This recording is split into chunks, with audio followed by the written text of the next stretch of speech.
Pernahkah kalian membayangkan bahwa sebuah kebijakan yang dibuat oleh pemerintah Indonesia bisa membuat banyak pihak di luar negeri bereaksi keras? Bahkan ada yang secara terbuka mengkritik, meragukan, hingga memprediksi bahwa langkah tersebut akan membawa masalah besar bagi perekonomian nasional. Dalam beberapa waktu terakhir, perhatian dunia memang sedang tertuju kepada Indonesia setelah pemerintah mulai menerapkan sistem ekspor satu pintu dan memperketat pengelolaan berbagai komoditas strategis nasional. Kebijakan ini memunculkan beragam tanggapan. Ada yang menganggapnya sebagai langkah berani untuk memperkuat kedaulatan ekonomi, tetapi ada pula yang menilainya sebagai keputusan berisiko yang dapat mengganggu hubungan dagang dan mengurangi minat investor asing. Namun pertanyaannya, benarkah kebijakan ini akan merugikan Indonesia? Atau justru ada pihak-pihak tertentu yang merasa terganggu karena Indonesia mulai mengambil kendali yang lebih besar atas kekayaan alam yang dimilikinya sendiri? Untuk menjawab pertanyaan tersebut, kita perlu melihat persoalan ini dari sudut pandang yang lebih luas. Indonesia merupakan salah satu negara yang dianugerahi sumber daya alam melimpah. Dari Sabang sampai Merauke, negeri ini memiliki cadangan nikel, batu bara, bauksit, tembaga, emas, kelapa sawit, karet, kopi, hingga hasil perikanan yang sangat besar. Tidak berlebihan jika Indonesia sering disebut sebagai salah satu lumbung sumber daya alam dunia. Berbagai komoditas tersebut selama puluhan tahun menjadi bagian penting dari rantai pasok global dan menjadi bahan baku bagi berbagai industri di banyak negara. Namun di balik kekayaan yang luar biasa itu, ada sebuah kenyataan yang sering luput dari perhatian. Selama bertahun-tahun, Indonesia lebih banyak berperan sebagai pemasok bahan mentah. Komoditas diekspor ke luar negeri dalam bentuk yang masih minim pengolahan, kemudian diolah menjadi produk bernilai tinggi oleh negara lain. Setelah itu, produk jadi tersebut dipasarkan kembali ke seluruh dunia dengan keuntungan yang jauh lebih besar. Akibatnya, nilai tambah terbesar justru dinikmati oleh negara pengolah, sementara Indonesia hanya memperoleh sebagian kecil dari potensi ekonomi yang sebenarnya. Situasi inilah yang kemudian mendorong pemerintah untuk melakukan perubahan. Pemerintah mulai menyadari bahwa jika pola lama terus dipertahankan, Indonesia akan sulit keluar dari posisi sebagai pemasok bahan baku. Oleh karena itu, berbagai kebijakan baru mulai diterapkan. Salah satunya adalah sistem ekspor satu pintu. Melalui kebijakan ini, pemerintah ingin memastikan bahwa seluruh proses ekspor dapat diawasi dengan lebih baik dan lebih transparan. Tujuan utama kebijakan tersebut bukan sekadar mengatur lalu lintas perdagangan. Pemerintah ingin memastikan bahwa devisa hasil ekspor benar-benar masuk ke dalam sistem keuangan nasional, sehingga manfaatnya dapat dirasakan secara maksimal oleh negara dan masyarakat. Dengan pengawasan yang lebih ketat, pemerintah berharap dapat mengurangi berbagai kebocoran yang selama ini berpotensi terjadi dalam aktivitas perdagangan internasional. Bagi sebagian pihak, kebijakan ini mungkin terlihat sebagai urusan administratif biasa.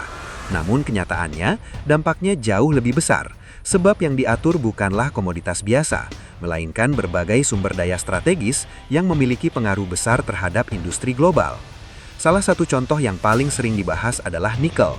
Saat ini Indonesia dikenal sebagai salah satu produsen nikel terbesar di dunia. Komoditas ini memiliki peran yang sangat penting dalam perkembangan industri modern. Nikel digunakan dalam produksi baja tahan karat, alat berat, teknologi elektronik, hingga baterai kendaraan listrik yang saat ini menjadi salah satu sektor paling berkembang di dunia.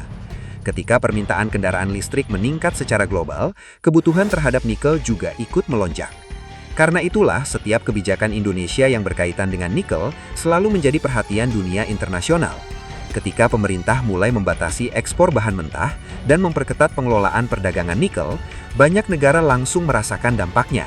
Harga bahan baku mengalami perubahan, biaya produksi meningkat, dan sejumlah industri harus melakukan penyesuaian terhadap strategi bisnis mereka. Dari sudut pandang negara-negara importir, kondisi tersebut tentu tidak menguntungkan.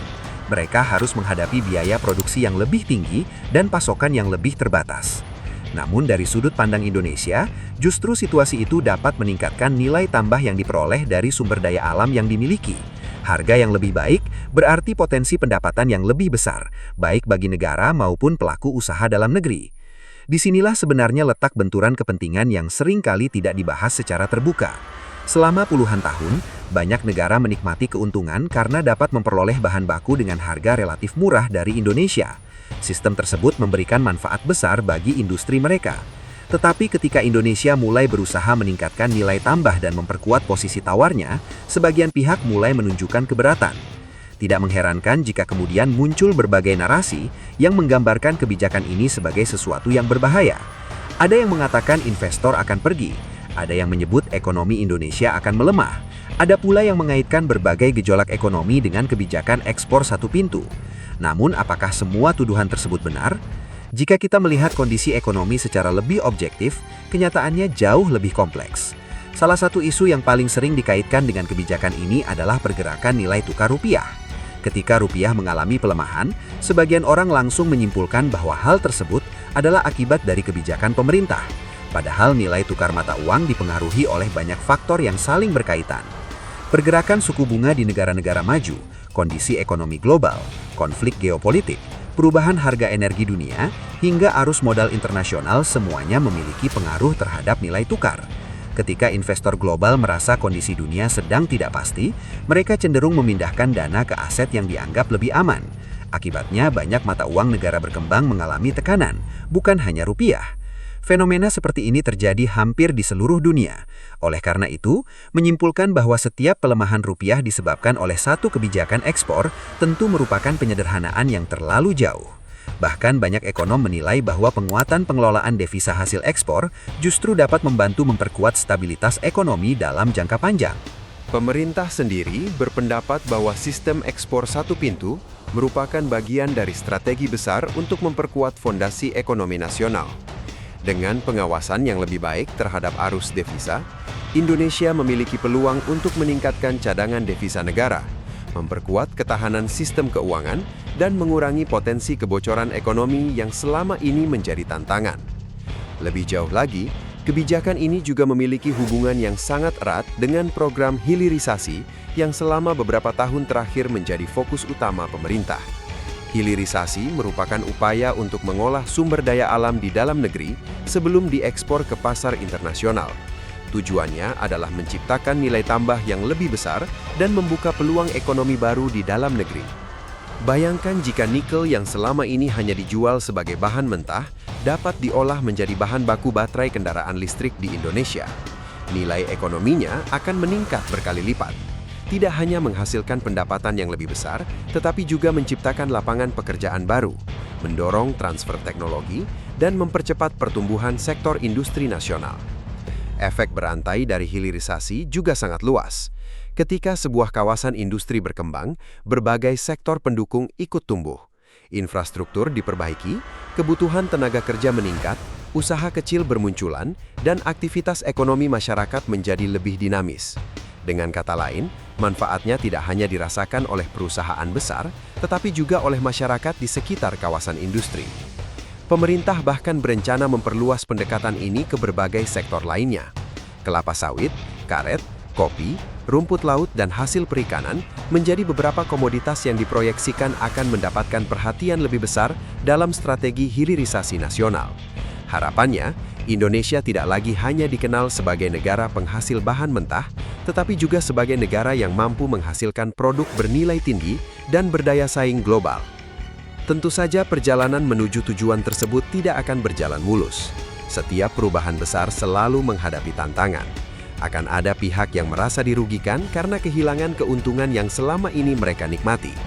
Akan ada tekanan ekonomi, tekanan politik, bahkan mungkin tekanan diplomatik dari berbagai arah.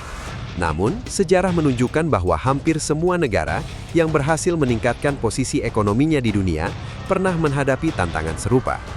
Pertanyaan yang sebenarnya harus dijawab bukanlah apakah langkah ini mudah dilakukan atau tidak.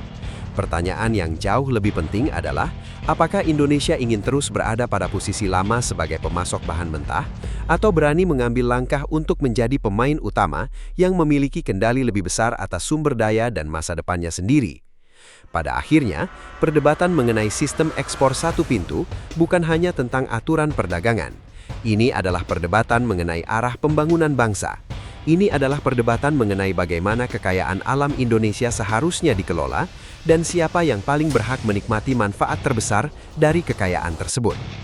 Jika kebijakan ini berhasil, Indonesia memiliki peluang untuk memperkuat kedaulatan ekonominya, meningkatkan nilai tambah industri nasional, menciptakan jutaan peluang kerja baru, dan memperkuat posisinya dalam peta ekonomi global.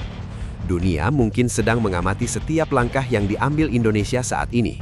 Namun bagi bangsa Indonesia sendiri, yang dipertaruhkan bukan sekadar angka ekspor atau statistik perdagangan. Yang dipertaruhkan adalah masa depan ekonomi nasional dan kesempatan untuk memastikan bahwa kekayaan alam negeri ini benar-benar menjadi fondasi kemakmuran bagi rakyatnya sendiri. Karena itulah perhatian dunia kini tertuju pada Indonesia. Bukan hanya karena perubahan aturan ekspor semata, melainkan karena Indonesia sedang berusaha mengubah perannya dalam ekonomi global. Dari sekadar pemasok bahan mentah, menjadi negara yang memiliki kendali lebih besar atas nilai tambah, industri, dan masa depannya sendiri. Dan jika perubahan itu berhasil, dampaknya tidak hanya akan dirasakan di dalam negeri, tetapi juga akan mengubah keseimbangan ekonomi dunia untuk tahun-tahun yang akan datang.